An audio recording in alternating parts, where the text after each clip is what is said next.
गुरुजी प्रणाम। मैं विकास नगर देहरादून से हूँ। मेरा प्रश्न एक छोटा सा ही है। मेरे पास 2 बेटियाँ हैं। तो एक बेटी तो मेरी बहुत धर्म कर्म राधा रानी की पूरी भक्त है, पर दूसरी बेटी थोड़ी सी कम है, मतलब वो धार्मिक उसमें विमुख रहती है।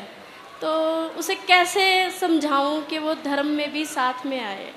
आजकल के बच्चों को वो नहीं समझती है। हाँ, थोड़ा सा ये बहुत बच्चों को बीमारी लगती है। हाँ जी। उसके पीछे कारण है, इन बच्चों को तरह तरह की बातें बता करके इनका दिमाग मन दिग्भ्रमित किया जाता। उसका सर्वोत्तम उपाय यही है जी कि यदि वो विज्ञान के तरीके को बहुत ज्यादा भरोसा करती हो, जी हमें ऐसा लग रहा, जी तो आप उसको लॉजिक के साथ सनातन को सिखाओ कि सनातन मीन्स कोई धर्म, आडंबर अथवा पाखंड नहीं। सनातन मतलब जीवन जीने की शैली और विचारधारा है। हमारे सनातन में कलावा इसलिए बांधा जाता कि नाड़ियों पर कंट्रोल रहे। तिलक इसलिए लगाया जाता, आज्ञा चक्र पर हम पुष्प करें तो स्मरण शक्ति तेज हो। शिखा इसलिए रखते, ये पूरा सेंसिटिव एरिया है, यहाँ पे कोई डायरेक्ट चोट ना लगे, ठटरी ना भर जाए। वो इन्हीं बातों को इस रक्षा के लिए पीपल की पूजा क्यों करते?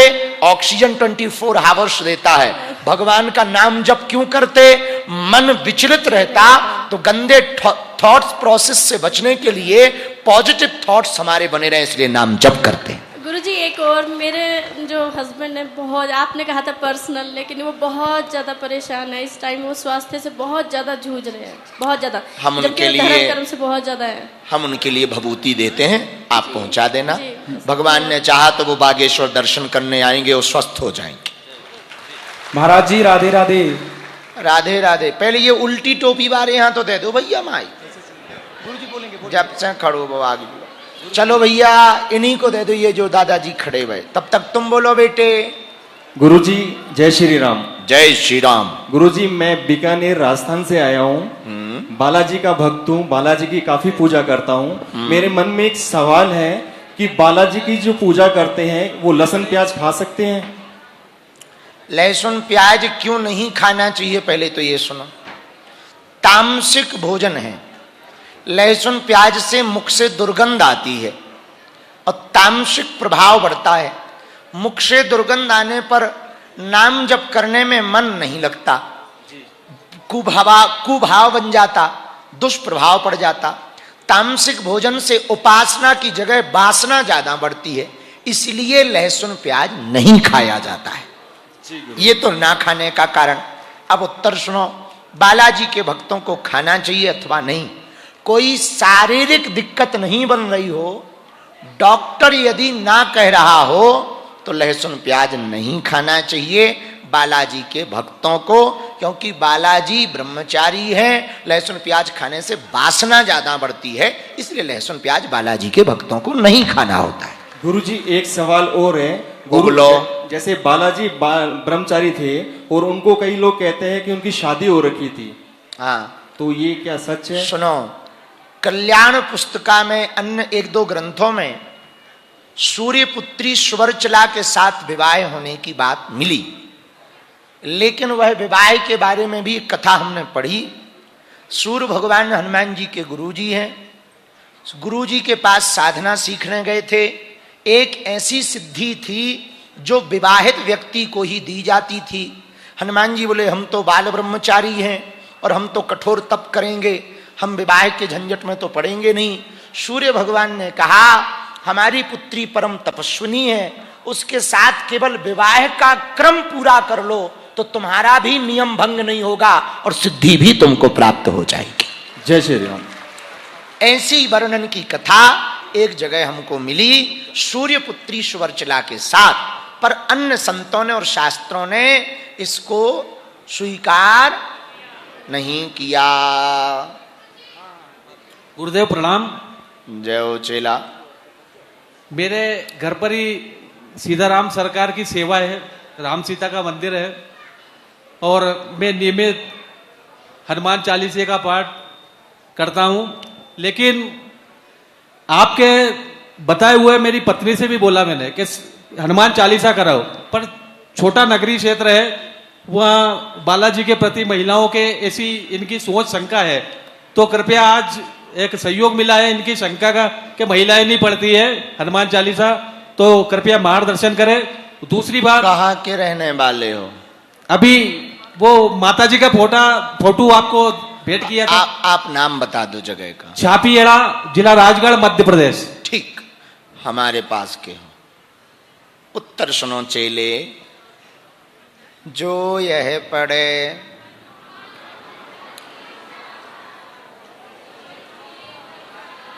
हनुमान चालीसा में ही लिखा, जो यह, अगर केवल पुरुषों के लिए होता तो क्या लिखते? जो पुरुष पढ़े। सही है। हनुमान चालीसा। या केवल देवता ब्राह्मणों के लिए होता तो उनके लिए लिखते जो ब्राह्मण पढ़े। क्या लिखा? जो यह नाग, गंधर्व, किन्नर, स्त्री, पुरुष, बाल, वृद्ध कोई भी हनुमान चालीसा का पाठ करे वो हनुमान जी की सिद्धि पाएगा और कृपा पाएगा। गुरुदेव, मेरा स्वास्थ्य लाभ नहीं दे रहा है। 5 दिन की कथा के लिए आया था, मेरा स्वास्थ्य ठीक नहीं दे रहा है। आज रात को निकलना है, आपकी आज्ञा चाहते हैं। भैया को 2 दिन की कथा सुना दी है। बहुत अच्छा बेटा, धीमे धीमे जाना। हाँ। और यहाँ पर ऑक्सीजन वैसे भी घटती है, धीमे धीमे जाना। और पहला सुख निरोगी काया, आराम से जाओ। प्रणाम। क्या है? प्रणाम। खुश रहो महाराज जी, चेला। राधे राधे। चेला राधे राधे। कैसे हो महाराज जी आप? जिंदा। महाराज जी, मैं ये कहना चाहता हूँ जी, हाँ। कि नाम जप को निरंतर कैसे चलाएं? आपने जैसे कल कथा में कहा था कि अगर संतों से कुछ मांगना है तो नाम जप मांगे, भक्ति मांगे। तो गुरुजी, मैं भी आपसे नाम जप और भक्ति मांग रहा हूँ। जैसे अच्छा देखो, भगवान कितने दयालु हैं। श्वास लेना नहीं पड़ता, अपने आप चलती है कि लेना पड़ता? अपने आप चलती है महाराज जी। अपने आप चलती। भगवान इतने दयालु हैं, उन्हें पता था कि आदमी महाकामचोर है, महाआलसी है। यदि हम मनुष्य के ऊपर छोड़ देंगे कि तुम श्वास लो, तो पता लगे कुछ लोग ऐसे मर जाते कि श्वास लेना भूल गए। बोले कैसे मर गए? बोले श्वास लेना भूल गए इसलिए मर गए। इसलिए भगवान ने ऑटोमेटिक फिट कर दिया। देखो किया नहीं तो पता लगता जैसे कोई सुनाते, क्यों भाई दादाजी कैसे चले गए? बोले खाने बैठे थे, श्वास लेना भूल गए, सोई मर गए। हाँ, बोले भाई अभी अभी तो जिंदा थे, अब कैसे मर गए? अरे बोले क्या श्वास भूल गए सो मर गए। पर भगवान कितने दयालु, उन्होंने ऑटोमेटिक मोड पर कर दिया। ऐसे ही नाम जप को ऑटोमेटिक मोड पर करना है। अभी नंदू भैया जी क्या कह रहे थे? आ जपा जप, श्वास आए राम, श्वास जाए राम। जब ख्याल आए जपते रहो, चलते फिरते, उठते बैठते, गाते सोते, हंसते नाचते रोते, हर परिस्थिति में नाम जप करोगे तो एक समय ऐसा आएगा तुम सो भी जाओगे पर नाम जप बंद नहीं होगा। खुश रहो चेले। महाराज जी को कोटि कोटि प्रणाम। भूरी भूरी आशीर्वाद। महाराज जी, मैं हरिद्वार से आया हूँ। भागवत कथा में ऊपर भागवता का चली है। मेरा नाम कृष्णा भट्ट है। मैं आपको कोटि कोटि प्रणाम करता हूँ। महाराज जी, आप सबने पूरे विश्व पटल पर सनातन का झंडा बहुत ही बुलंदी पर पहुंचाया है।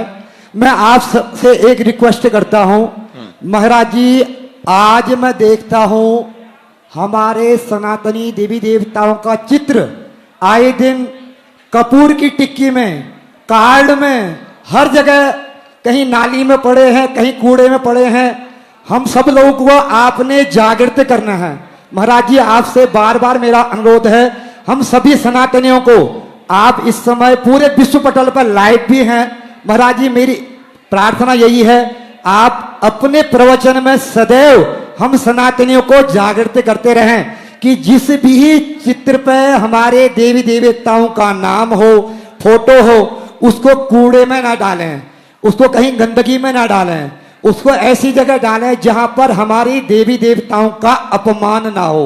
महाराज जी, ये सबसे बड़ा प्रश्न है मेरा। बहुत सुंदर, ताली बजा करके धन्यवाद दो पंडित जी को।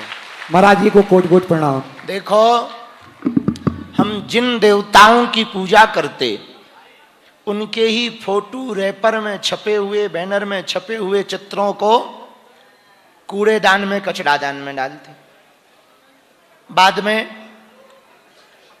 नाला आदि में पहुंचाते या कूड़े वाली जगह पे पहुंचाते। विचार करो, जितनी श्रद्धा मन में है, जितना भजन पूजन करते हैं, उतना ही इस प्रभाव से पाप पड़ेगा कि नहीं? एक बात और, राम बूट हाउस की नाम सुना होगा तुमने। जूते की दुकान का नाम राम बूट हाउस हो जाएगा, लेकिन दूसरे मजहब वालों से सीखो, कभी तुमने अल्लाह बूट हाउस सुना? सुना नहीं होता है, लेकिन राम बूट हाउस जरूर होता है। क्यों होता है? हम लोग खुद ही अपने देवी देवताओं का सम्मान नहीं ठीक से कर रहे, उसी का यह परिणाम है कि दूसरों को कहने का मौका मिलता है। इसीलिए समस्त सनातनी इस बात पर जोर दें, दिवाली के पटाखे, कपूर की टिक्की, अगरबत्ती के पैकेट अथवा फिर हवन सामग्री के पैकेट पर भगवान की प्रतिमा चित्र ना छापें। जो चित्र दिल में छपना चाहिए वो कचड़ेदान में जाने वाले पेपर पे नहीं छपना चाहिए।